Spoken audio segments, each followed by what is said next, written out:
సమస్త సమర్థ సగంధ సహస్ర శతక్రాద సంహూతి సంహారాజయ వివర్త విదగ్ధ విమర్ధ వినీత హిమాశిఖర గీంకార అవ్యయ ప్రణప్రియ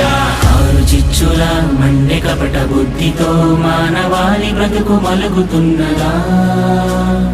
ఏకపాదమై ఉన్న ధర్మమే ఇలా ఇసుక సేతువై కూలుతున్నదా